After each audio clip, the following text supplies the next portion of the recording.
Press की स्वतंत्रता को ताले लगा दिए गए और कांग्रेस के माथे पर ये जो पाप है ना, वो कभी भी धुलने वाला नहीं है, कभी भी धुलने वाला। यह सब हिंदुत्व दुनिया में जब जब लोकतंत्र की चर्चा होगी, कांग्रेस के माथे का ये पाप कभी धुलने वाला नहीं है, क्योंकि लोकतंत्र का गला घोंट दिया गया था।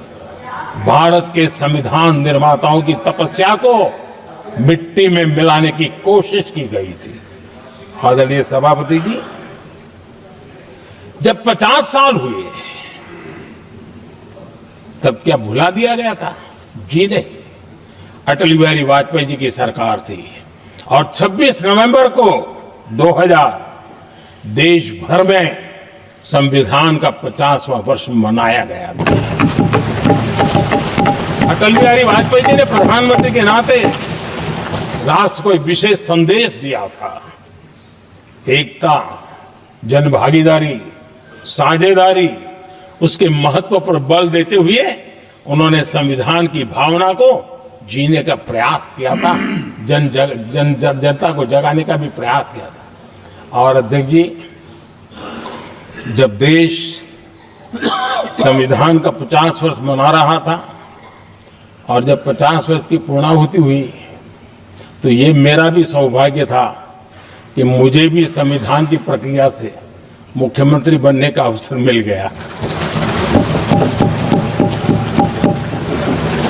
और मैं जब मुख्यमंत्री था, उसी कार्यकाल में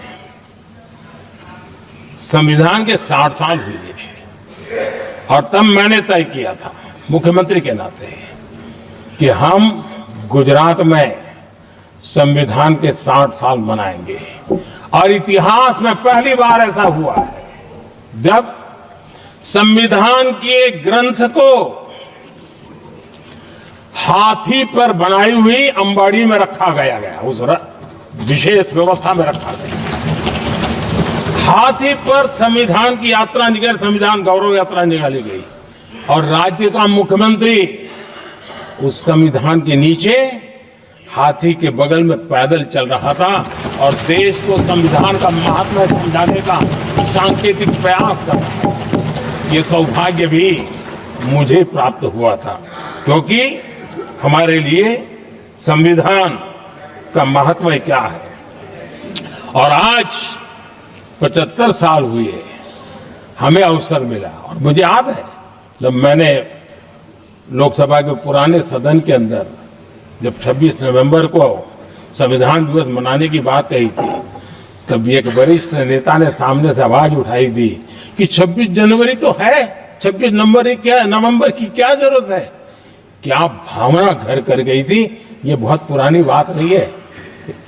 इसी सदन में मेरे सामने हुआ था। लेकिन आदरणीय सभापति जी, मेरे लिए खुशी की बात है कि इस विशेष सत्र में अच्छा होता, संविधान की शक्ति, संविधान की विविधताओं पर चर्चा होती, नई पीढ़ी को काम आता। लेकिन हर एक की अपनी अपनी मजबूरियां होती है, हर कोई अपना दुख किसी न किसी रूप में प्रकट करता रहता है। कईयों ने अपनी विफलताओं का दुख प्रकट किया है। अच्छा होता दलगत भावनाओं से उठ करके देश हित में संविधान की चर्चा हुई होती, तो समृद्धि मिलती अनेक देश की नई पीढ़ी को।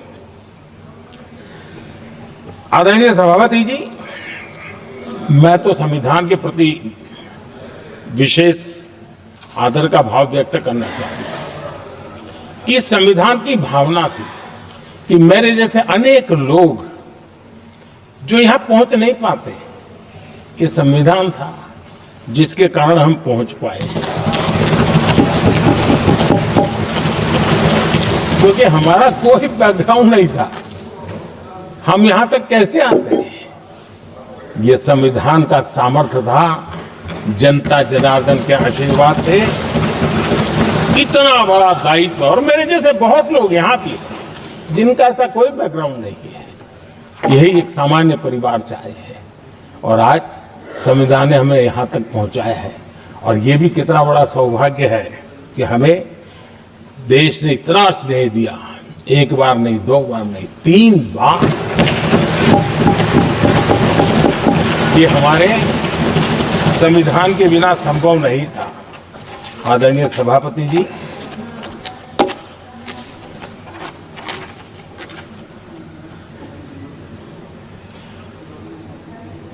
उतार चढ़ाव तो आए, कठिनाइयां भी आई, रुकावटें भी आई, लेकिन मैं फिर एक बार देश की जनता को नमन करता हूं कि देश की जनता पूरी ताकत के साथ संविधान के साथ खड़ी रही।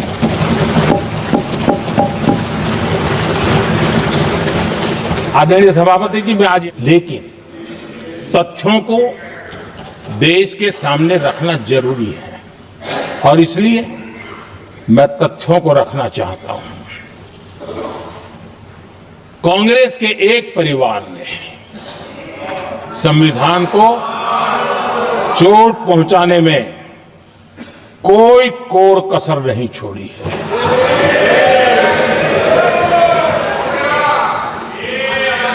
और मैं इसलिए एक परिवार का उल्लेख करता हूं कि 75 साल की हमारी यात्रा में 55 साल एक ही परिवार ने राज किया है।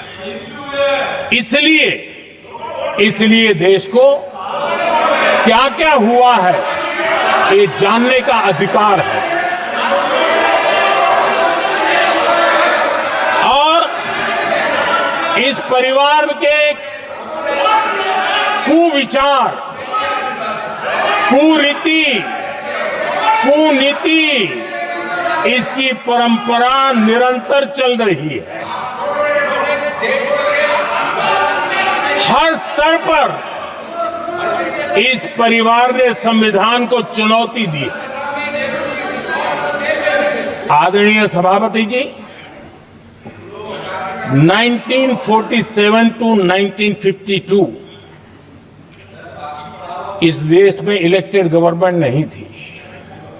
एक अस्थाई व्यवस्था थी, एक सिलेक्टेड सरकार थी और चुनाव नहीं हुए थे और जब तक चुनाव न हो तब तक एक इंटरिम व्यवस्था के रूप में कोई खाका खड़ा करना चाहिए, किया गया था।